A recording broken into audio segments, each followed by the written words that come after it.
So let's see. Wow, that was quite a recording. Okay, so thank you guys for joining me for the Mixed Mag Virtual Summer. Today we're going to be talking about homelessness and food insecurity. So I can start off by just introducing you two. So Natalie is a Latina unemployed restaurant worker using personal unemployment benefits to run a food kitchen out of her apartment and to supply healthy cooked meals to local community-free fridges and houseless populations in Austin, Texas. And we also have Roline Dahi with us, who is a recent UCLA graduate with a Bachelor of Science in psychobiology and a social caseworker for the mobile clinic project at UCLA. MCP is a student-run street-side clinic that provides free medical and social services to people experiencing homelessness in the greater Los Angeles area. Wow. All right. Two very impressive people with me today. So we're just going to go ahead and start off with a few questions, and we're just going to have a conversation based off of these, and again, like whatever you guys are feeling and thinking, you can just put it all out there. Cool. So the first one, I just want to, obviously gave you guys an introduction, but I'd love to know a little bit more about yourselves and, your background and really how that's helped you like navigate the work that you're currently doing, like within the context of your own identity. So whatever comes to mind when asking that question, just feel free and put it out there. But whoever wants to start off, Natalie, Roline, whoever. Natalie, let's go with you. Okay, cool. Well, so I have a degree in international relations and global studies from UT Austin, but I've had some trouble getting work. I am Colombian American, but very white passing, very much gringa. But after I graduated, I ended up going back to Colombia and working with the arms conflict there, and really meeting with people and kind of understanding the way that like agriculture works in rural communities. So when I came back to Austin, I got a job in a restaurant and I saw how they produced mass amounts of food. And when we got laid off, I was like, why couldn't, like, with access to farm foods and fresh vegetables, why couldn't I do that but for free? Like, instead, like, make nice healthy meals but for free, like, and have them be prepared, because like working with houseless communities, they can't just bite into a bell pepper if a donation gets sent to them. So I take it upon myself and I make the dishes. Like, I've made over about 200 dishes so far out of my kitchen. So that's what I've been doing with food access right now. That's awesome. I guess I can go next. Yeah, definitely. So just a little bit about my background. I'm originally Syrian, but I grew up in Dubai, and I moved to LA to pursue my higher education, and I lived there for 4 years, graduated with the BS in psychobiology. During my last year at UCLA, I joined the mobile clinic project. And during my first year there, I was a social caseworker. And basically I had the privilege of connecting with our clients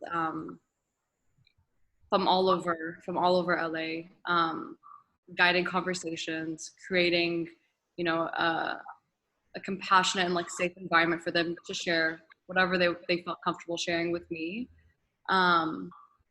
And now I'm part of the leadership team, which has been a whole other experience. It's been incredible. But in terms of navigating the work that I do, and within my own identity, that kind of makes me think of parts of my identity that grant me the power to engage in service in the first place. One, my citizenship status. I do have an American passport. And that grants me a certain privilege, being able to serve. Being a student is another one. Having exposure to a community that isn't my own. I think that definitely is, like, I could probably talk about it for a long time. It's a heavy question. Yeah. But yeah, I think at the end it comes down to my affordability and time to do work, that is unpaid, for 2 years now, or like starting my second year. But yeah, we've currently been not functioning because of COVID, and we're transitioning to telereferrals and telehealth services. So that's that's something new, but yeah, it's a little bit about me. And what is that like actually doing that, like in Behind the different, scenes, yeah. it's a lot of behind the scenes work. We feel it like breaks our heart that we're not able to be there for our clients Yeah. right now. We're actually just starting to roll out those um, telehealth protocols and everything, but it's a lot of planning and then replanning and then replanning because things just constantly change. Yeah. I think you have the protocol down and then, regulations change. You have to keep in mind social distancing, and Yeah. it's difficult, but we have like an incredible team working behind the scenes. Yeah. So Yeah, I think it's really important too, like you were saying, you would just talk to the people. That's a really good point of like radicalization within yourself and your own privileged self, is like seeing these systems of poverty firsthand is really important to then react accordingly. Like I did some service distributing downtown in like some houseless camps, and like the conditions there are very bad. And I feel like anyone who has an empathetic heart or soul was like, there needs to be something to do if clearly the city or the state or the federal government is not doing this.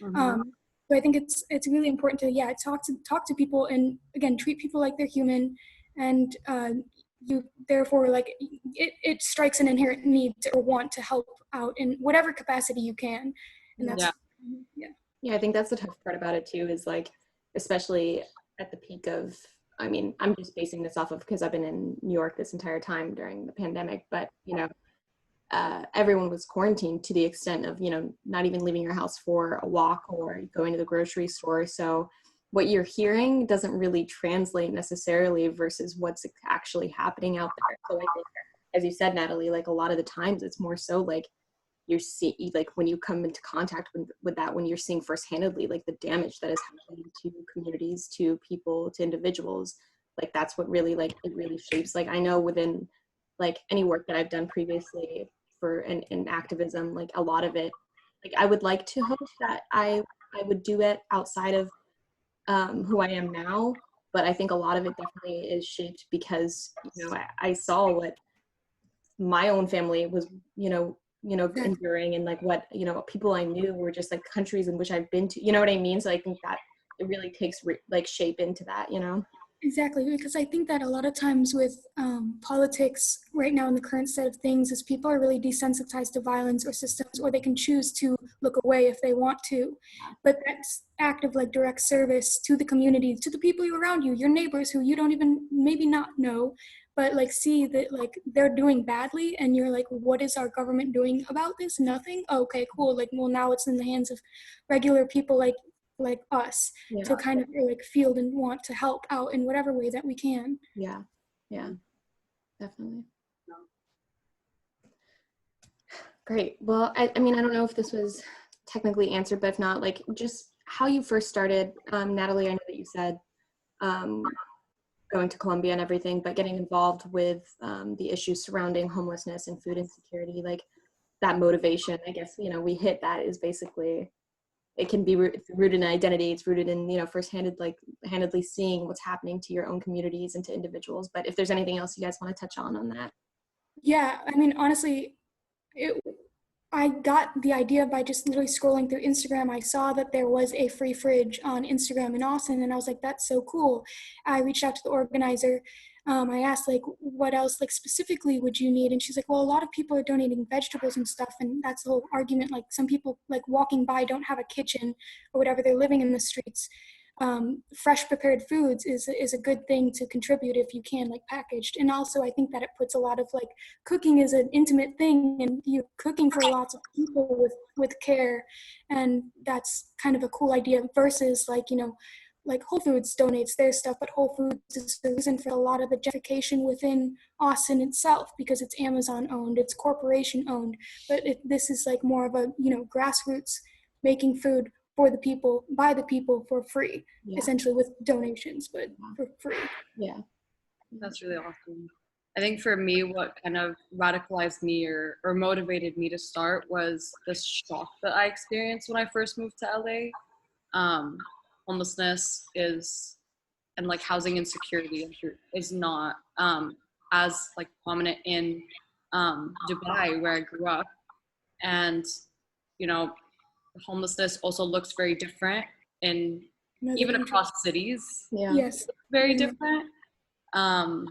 And seeing what homelessness looked like in LA, which is, you know, the majority of our unhoused neighbors are those experiencing homelessness are unhoused. It's not just they're not sheltered to begin with, and that you could see like so clearly. And Natalie, you mentioned how people have become like desensitized and choose to ignore that, and I realized that's what many people were doing. Like that's what if it's something that you know witnessed growing up in the US, it's so easy to just like step over someone who's just sitting on the side of the Exactly. street and completely like ignore the issue, and we've been, you know, they're marginalized as a community.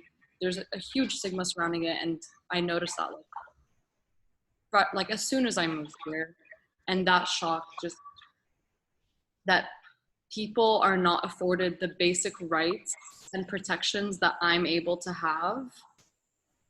Exactly. It made no sense to me. Like it made no sense to me.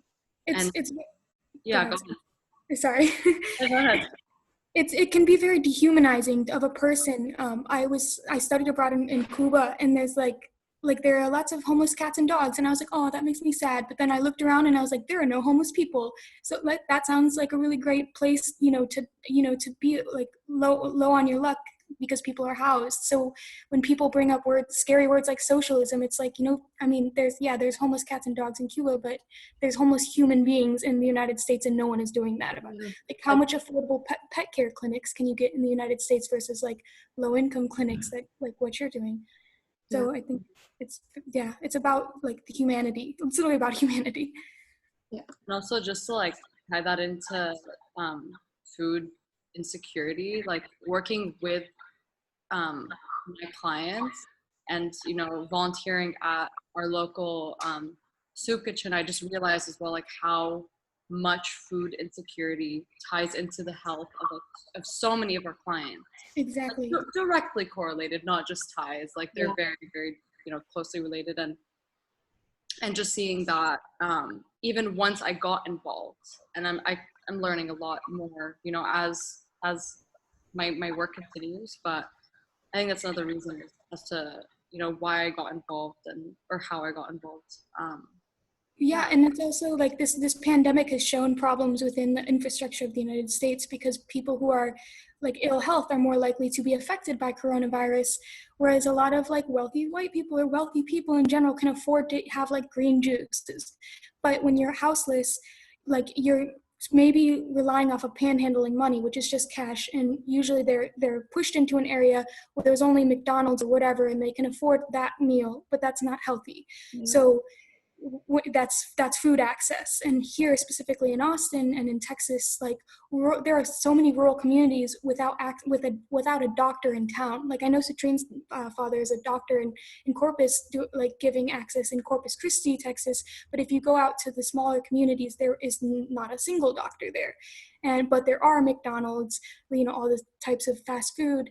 Whereas like it's important, especially in such a rural place like Texas, if you have all this farmland, we should start giving that produce to the people for cheaper for wholesale rates. But when it comes to wholesale rates, farms right now for being local get send their food to fancy restaurants who charge like $17 for a salad, which again it's a lack of access. When you're really just making I started making gazpacho, which is just a cold tomato soup. Tomatoes are really cheap. Anyone could make a soup if they had a blender, but then, if you fancify it with a fancy name, then you can sell it for $18 at a local place. Yeah. And we see that these communities that, as you were saying, Natalie briefly touched on, like that this pandemic has affected, like disproportionately affected more. There's reasons behind it, and those are the reasons that we've just mentioned now. So it's not some sort of coincidence. It's not something, it's not for any reason other than, these are communities, these are people that are not being properly taken care of in this country, and it's a shame. It's terrible. Exactly. Yeah. And then just moving on to food access too, as we were talking about it, like just broadly in your own words, or how you feel, the importance of food access, or really the meaning, even like when you think of food access, like what does that mean to you, or what is the importance of that to you? it's just about like equity and access to make like literally the means, like the vegetables, the produce, whatever, to consume yourself. Like when it comes to people on food stamps, there's a large stigma, is like, oh, people on food stamps are only buying like the really bad stuff or like the box food or whatever, but it's also the cheapest, because Yeah. the most fresh produce that's locally sourced is at a high premium at Whole Foods or, you know, like any kind of co-op store. And a lot of people don't have access to even get to that store, you know, because those fancy grocery stores are in very white, rich, affluent neighborhoods. There's a reason that Trader Joe's is not in like lower income Black communities. It's intentional, but Trader Joe's has very cheap produce, you know. So it's access to having the means to make your own meal, you know, it's etc. with good healthy things, Yeah. you know. Yeah. Yeah, I think food access is everything. Like the way things are organized right now, and Natalie highlighted it so well, is that right now we just have a bunch of regions with unequal access to food based on geographical area and socioeconomic status, which the two, you know, but those two are very strongly correlated. So like more wealthy, affluent areas are going to have those, like the better resources, and it's unfair that, you know, the reason behind that, you know, like localization of good resources is completely out of people's control. Exactly, I would say. Yeah, and those like geographical, where you live and your socioeconomic status and income level dictates whether or not someone has access to adequate and nutritious food. It just I agree, and it's also it's being made worse with oh yeah. with gentrification, like in places like Los Angeles. Clearly, like when people are, you know, taking over and developing very cheap community of colors lands and communities to develop luxury apartments for whoever, that gets rid of community, that destroys communities, and also like takes away access to like community resources in general, and they're kind of getting pushed out into the fringes of societies where then it's basically nothing, and then they'll build a Wells Fargo and a McDonald's and they'll be like, that's your community now, like, which is very silly, which is what's happening in Austin with the gentrification here of the land developers, is that a lot of our like our Black and brown communities that have been historically in Austin forever were built on this like historic dividing line of the freeway on the east side of Austin. And so in Austin, the East Siders, because it's so close to, and relevant to downtown, which is where all the bars and exciting things are, the Black and brown communities of the East Side are getting pushed out further into rural regions where they don't have access again to all the downtown resources, where they just built a new Whole Foods, Trader Joe's, etc., for all the luxury apartment dwellers. So it's there's so many factors, and then with climate change itself is a whole nother like added bit to it when it comes to food access, because it's like with what lands can we use if it's all being used for like, you know, whatever luxury apartments and for basically just for rich people is the thing. Like And I was just thinking how when you said there's so many factors, that's the thing, is like it feels, and I think that's why so many people kind of steer away from like kind of getting involved in the issue or really trying to understand the issue, because understandably in some sort of sense, you know, it is overwhelming thinking like, okay, so if we fix the issue of getting food access financially, then we have geographically, then we have, you know what I mean? So like, and that's the unfortunate state of it, is like there are so many different like barriers that communities are facing, and it's just, and you if we solve one, there's still another that we overcome, there's still another and that's intentional, you know. That's exactly. But also I think like under capitalism you would have to address it financially first, because that's the society we live in, and we can literally, like the United States could literally solve homelessness very quickly. Jeff Bezos could solve homelessness very quickly, but he's not doing that. And then I think literally by like defunding the police, defunding the military budget, like all of these things that are like sounded crazy and like radical and leftist or whatever, which I mean they are leftist, but they're not insane ideas. And you can literally just reappropriate the budget and then go from there, where you have like competent leaders or people willing on to take big obstacles like this if you just give them some time and like that Yeah. resources So to it's do. an easy solve, especially being that like okay, if you don't want to, eradicate the police at all, okay, defund them in the slightest way across the country, and we easily have that money. We'd easily, like, there's just so many different ways that it could be easily solved, and yet, of course, like, we don't, and we won't at this Yeah, I see a lot of arguments like about the whole postal service, and how that whole thing is going down with defunding the post office, and a bunch of people are like, well, that it costs like $70 billion and it's a deficit, and it's like, well, they provide a service, so it's not a deficit. There's labor involved because Yeah. it's a mail system. Yeah. Whereas like, okay, if you're going to talk about the deficit, can we talk about the U.S. military budget? How much are we spending on all these drones and planes to, ruin other people's food securities and other lands and livelihoods and communities and like families and people? Like that's why it's frustrating when people say that, well, who's going to pay for it? And it's like, Right. we really could.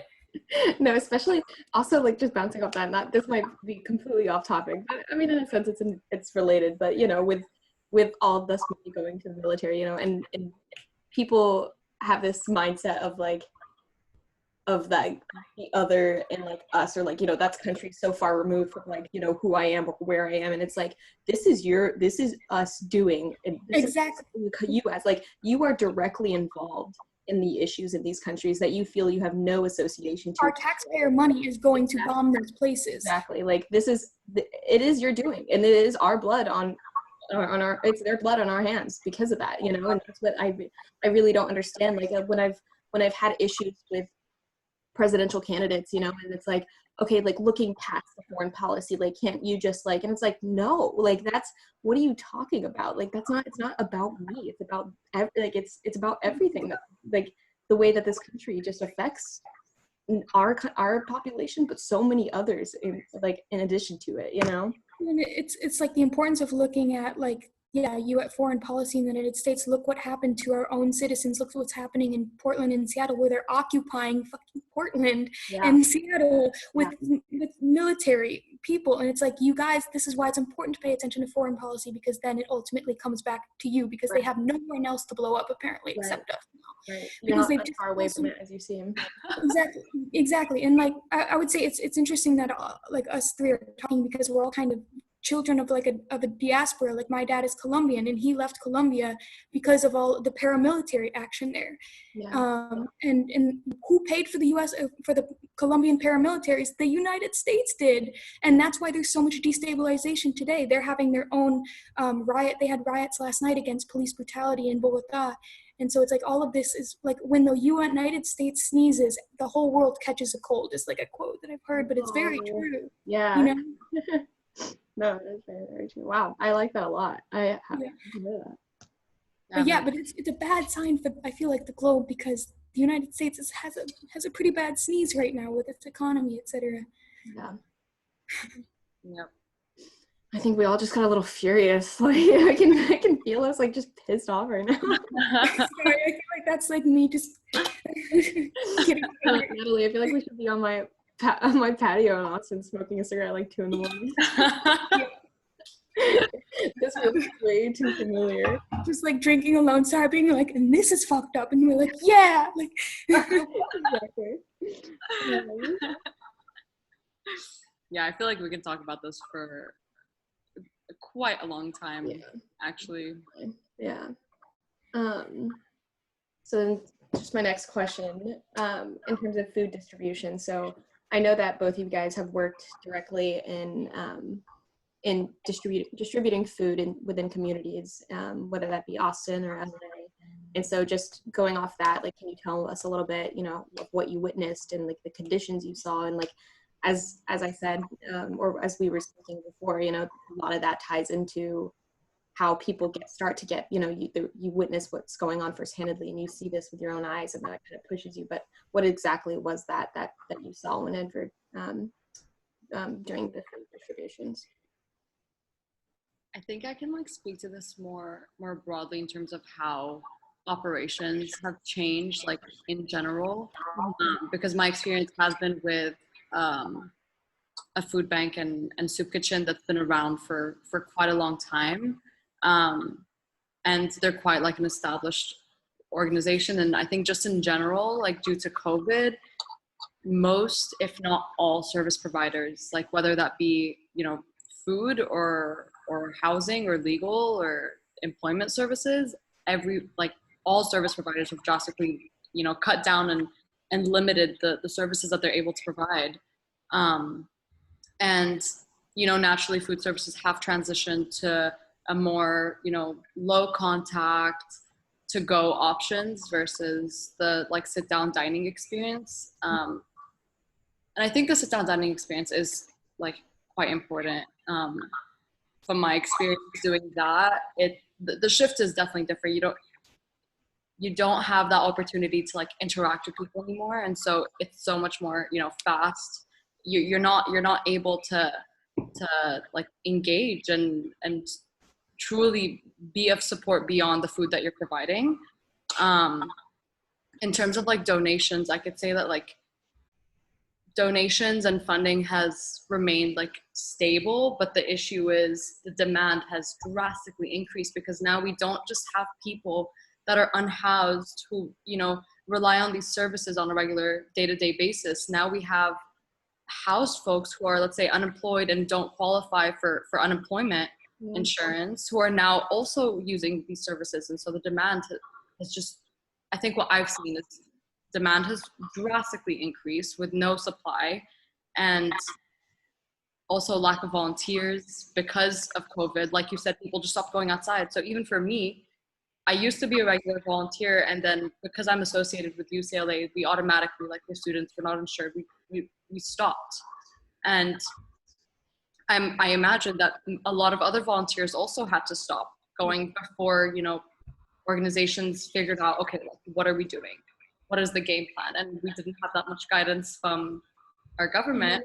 Yeah. So it was kind of up in the air. It was up to, these grassroots, local community-based organizations to figure out what they were doing. And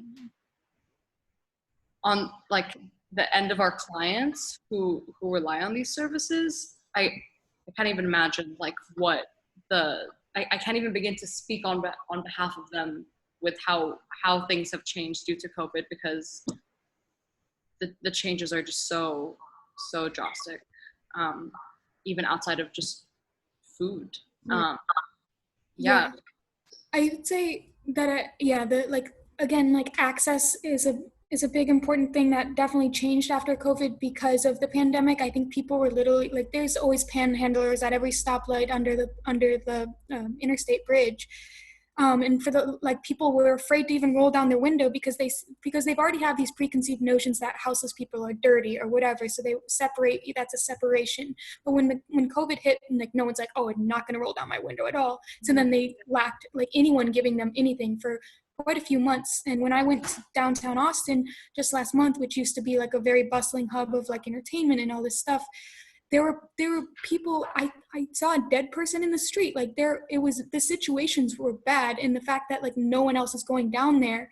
And yeah, all I see are cops yelling at homeless people with megaphones saying like, stop congregating, but they're congregating in shade because it's 103 degrees outside, and they're going to congregate. But of course they don't have masks, but of course no one's providing them masks. So again, it's a very much an othering I've noticed with like houseless folks and access. And then when you throw a donation to your local central food bank, but a lot of people don't have cars and they have to get to the centralized food bank. So that's another point of access. I joined a couple Facebook groups about just like giving free stuff to people who ask for it, like at the Buy Nothing or whatever. People were like, hey, I don't have a car. They cut off my food stamps. I live in Section 8 housing or like public housing. Is there any way that someone could just get me some groceries? Like my fridge is empty. Bunch of people, really great thing about community pages like that is a bunch of people reach to this person being like, oh yeah, of course, like what do you need? But also it's like I as an individual who's also unemployed shouldn't be the one buying groceries for everyone. It should be the government helping and also doing like direct delivery services to people who do have shelter, or going directly into the houseless camps as well. And another thing with packaging and climate change is that like everything now has to be individually packaged, which is bad for the environment. So that's a whole nother like conversation, is where like you can give them a container and they'll throw it on the ground, but that's more trash. So if you're trying to be conscious about everything, it's like, oh, now I need to buy sustainable packaging, and it's like, that's expensive, holy crap, you know. So it's a lot of different factors that go in with So many layers. There's so many layers to it. Something I just thought about when you mentioned like having a car, something with food access in particular, is like we talked about this earlier, how, you know, there are food deserts and these areas that don't have equal access to these, you know, resources. And the reality is, and we have to acknowledge that people are not always able to move from where they live to access those resources beyond just having a car, like ability status and like responsibilities. Let's say if you're working like multiple jobs, if you're raising a family, like if you're with people and you physically cannot leave to access these resources, then what, you know? Exactly. And I think in LA, it's a very big problem with the car culture there. And that's that you could bring up a conversation about public transport and accessibility about that. Whereas like New York has a great public transport, whereas like Austin has nothing, and you know, at all. I don't think really LA's is kind of probably not there at all, I'm assuming, because I know that like the 405 gets really packed. But again, it's like LA is horrible. LA is so horrible. With traffic, yeah. And then that's like, traffic and like just public transportation accessibility, like their lines really don't get you that far. Exactly. They're the metro, like it's definitely not comparable to New York, but yeah. And it's like, you know, people, you could bike in Austin, but again, in August in Austin, it's 105 degrees with like 80% humidity. Like no one wants to be outside for a second. And then now imagine living in that condition, you know? So it's like, and now you want him to go walk 6 miles to, you know, wherever, to a centralized food bank. So that's why a lot of people and houseless folks ended up like in the centralized downtown area, because there were a bunch of churches that were doing meal prep and meal giving away. But then that's another argument, is that they're getting this free food with like a healthy dose of religious propaganda, I would say, you know, whatever. Whereas like I would like there to be more places where it could give you a little bit of like political education, or just like resources, instead of like giving you the, like in Texas specifically is religious because it's Texas. But you know, I think the association with church and giving out like food, you know, is a specific thing. Yeah, definitely. Also another thing, like just how, you know, we talked about the Trader Joe's being in like more affluent areas, and like those more plentiful like resources being allocated with very specific intention. That same intention exists, but for like homeless services. You mentioned like I'm not too familiar with like how Texas is organized, where we said like centralized, like there's an area that everyone went to. Yeah, it's downtown Austin. Like downtown, yeah, usually it is downtown. Like same thing with LA, you know, all the services are all services intended for unhoused folks and housing insecure folks are also very localized and very, you know, organized in a way to ensure that people experiencing homelessness like stay in that area. Exactly. Yeah. There's a lot of like hostile zoning laws that Texas, and I know LA and San Francisco have put up, basically like, I want my street to be pretty, even though we took over this historically Black neighborhood and all of these people are still hanging out here, but in, you know, this and that, but I want my new street, my new gentrified street to be beautiful, and I don't want to see that. So it's like out of sight, out of mind, where like Texas specifically like wrote a law about literally they're like, why don't we take all the homelessness downtown and move them over here outside of the county, which takes them away from the access toward the downtown resources that have always been there, which is a terrible idea, because you're literally just sending people to go live like in the woods, you know, straight up. And it creates whole like ecosystems of homelessness away from everything else, and that's a whole like society essentially that has no resources to ever escaping that society, you know. Which is like the effort that it would take, and not just effort, like the effort and money that it would take to remove a whole population of people, you know, and literally displace them would like I probably be enough to house them And Exactly. to, like, instead of allocating resources to doing that, you know, and displacing them, instead allocating money to resources that will like help them move forward and out of this, you Out know, of cyclic the homelessness. I saw that like in England, that London at least, that when coronavirus hit, they did do that. Well, they had all these empty hotels that all the tourists like fled from, and they were able to get everyone on the street in a shelter basically, and they took like hotel rooms and stuff like that and put that there. And like Austin definitely has the capacity. I'm sure LA does too, with all the hotels for the tourism. LA try to do that. So they started this project called Project Room Key, and I believe it's like organized and funded by LAHSA, which is like the LA Homeless Services Authority.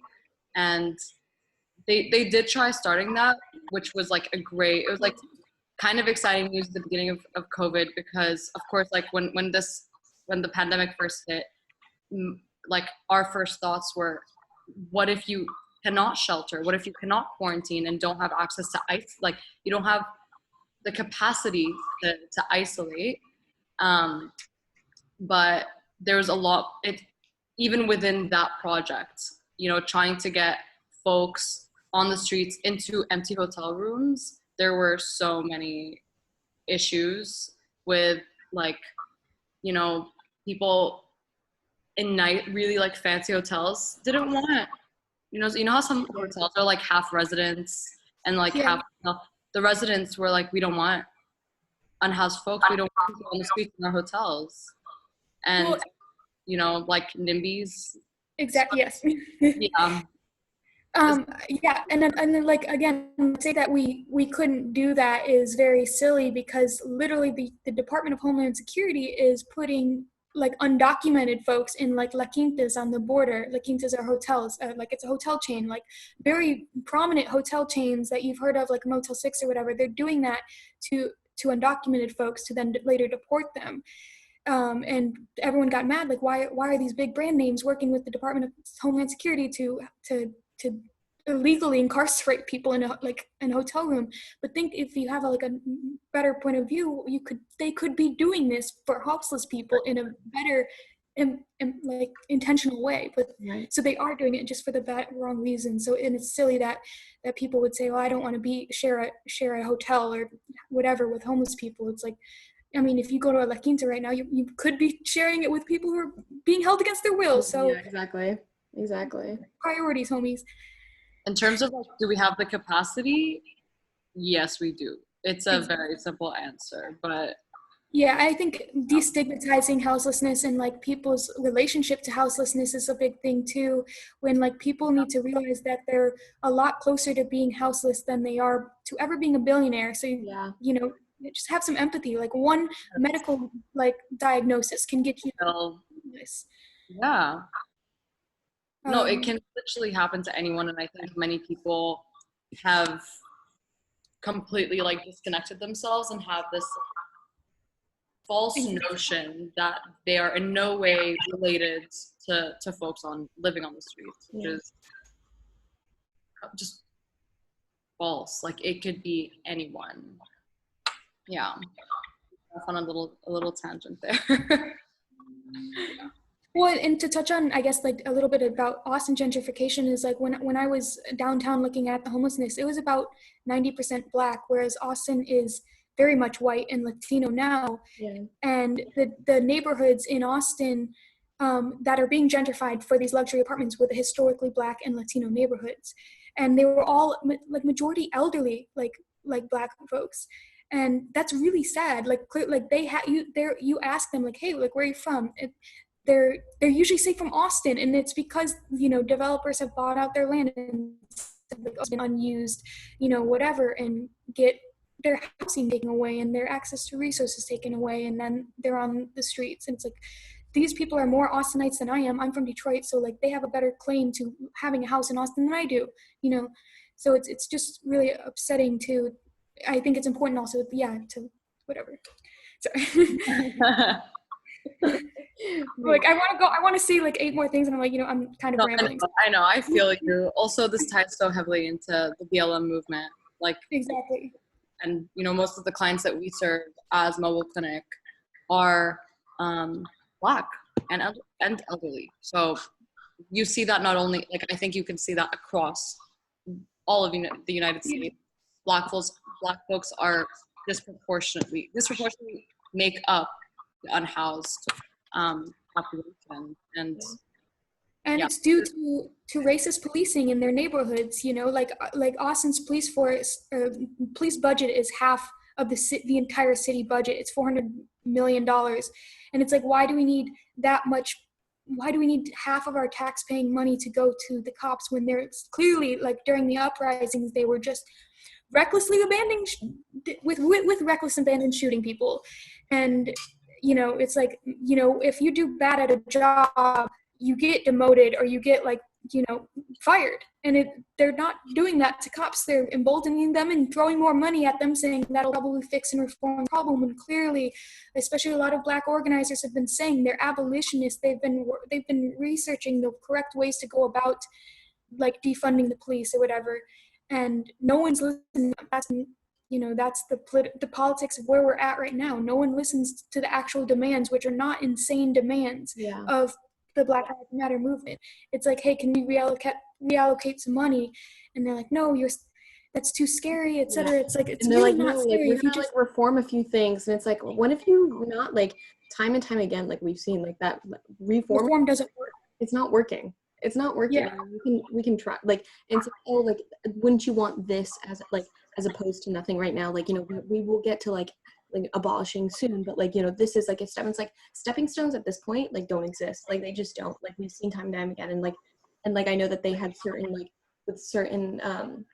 laws or rules that the police had to face. It's like they broke it anyways. So, like, it doesn't. You can put whatever you want in front of the police. Like, they don't care.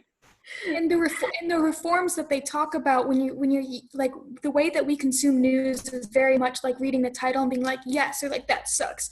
Whereas a lot of the reforms, they'll say, all right, this has been proposed, and it's very coded language, and you're like, good news, that's great news, they proposed that.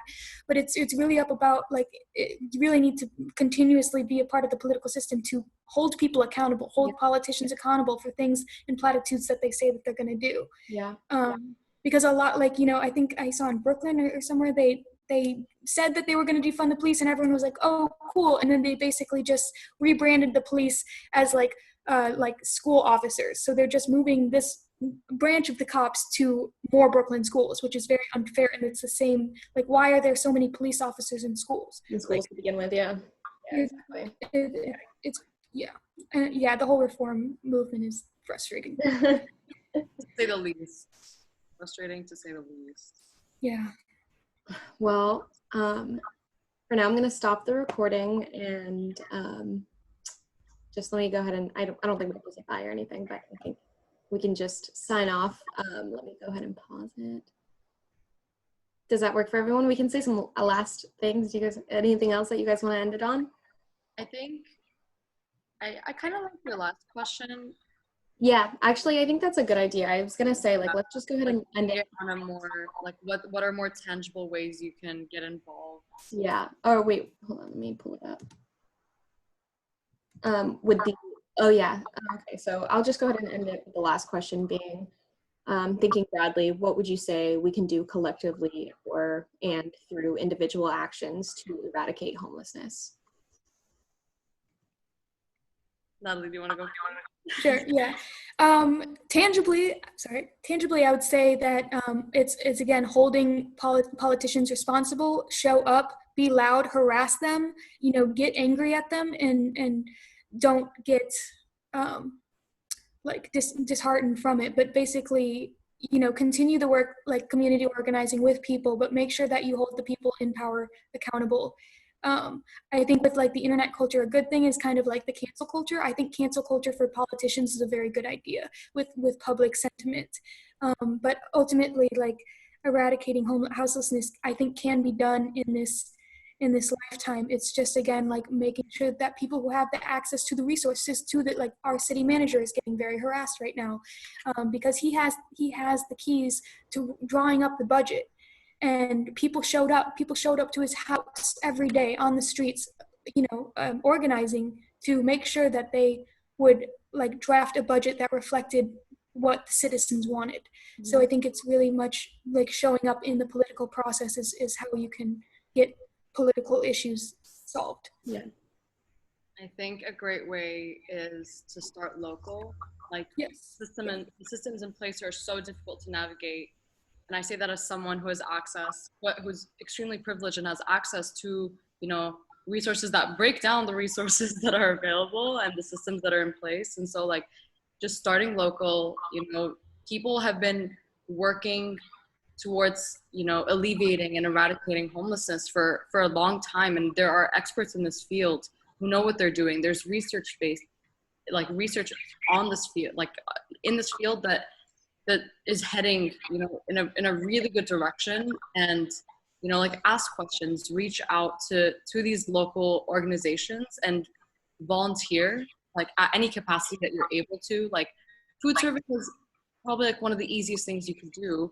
You get to interact with people. Like it's just an amazing way to be outside and like tangibly help the community, and then like work from there. If you're not able to physically go and volunteer, like there's so many options now, especially as we transition. And well, we have been like working from home, you know, calling and emailing and signing petitions and donating.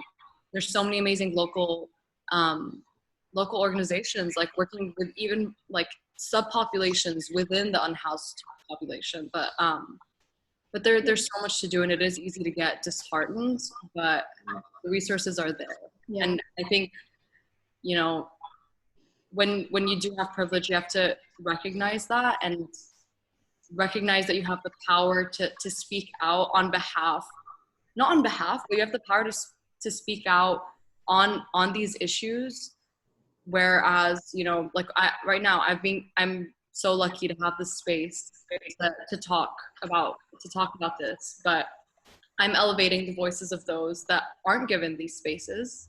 Yeah. And it's important to recognize that and use that to continue elevating their voices and to like go out into the community.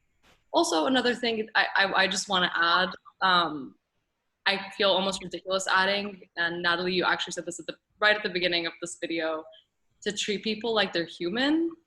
I feel almost ridiculous saying it, but I think it's important to remind each other. And I definitely think it's important to also like call out your friends on stuff that like might have a bias on things, because I mean, ultimately, if they're friends, you know that they're good people, and they just might have this this bias against, you know, a group because of how society has raised the people in the United States, you know. So it's important to call out your friends, you know, and they know it's coming from good faith, and they, you know, and don't like, it's okay to take criticism well, etc. like that. But also I wanted to add one more point about like the idea of like ending homelessness is that there are tons of like homeless organizations that are like 501c3s and stuff. And a lot of these organizations, if they really wanted to end homelessness, they would ultimately have to dissolve their organization, right? Because they're ultimately creating a difference of the have and the have-nots. So a lot of people who are on these boards of like homelessness, especially in Texas specifically, you know, they're making their livelihoods off of the fact that there are people in need, which is kind of fucked up to me. So it's like my idea with what I'm doing is like, I don't want to make a 501c3 about my soup kitchen, because I ultimately want the problem of homelessness to be done. And I don't feel like I should not have to do this anymore, because maybe, you know, the government or someone would be taking care of them and like being equitable to our neighborhoods. Yeah. If the issue of homelessness like were to truly be eradicated, then my services and your services would no longer be needed. Like that's when we know we're doing something right, or not we, but like the government is doing something right, when that's when our services are no longer needed. And that is and it's weird how like I feel like especially in this like the US is that people have made NGOs because they feel like they want to help and they want to give back, but then it ultimately creates that like dependency on people like you getting paid off of like running this service, where it's like why couldn't we just nationalize it? Why isn't the state doing this, etc.? And then it's just more indications of a messed up society. A lot of change to be made. Yeah. But I am hopeful. Me too. Well, You gotta be. I think you gotta Yeah, be. yeah, and that's But important thing is to like continue, like don't go into despair on these situations for sure, like which can very much bring you into despair seeing these situations, but just coming at it with a good attitude that we can, like I think our generation, Gen Z, you know, we're good people, I think, and I think we have the tools to do it. yeah. Well, thank you so much, guys, for joining in on the great convo. I really enjoyed it. I'm sure Yeah. everyone else will as well. So thank you again. And we'll go ahead and just kind of get this together. And of course, I'll send it over to you all so you can view prior to the day and everything. But if you have any questions before that, please reach out. Yeah. Thank you.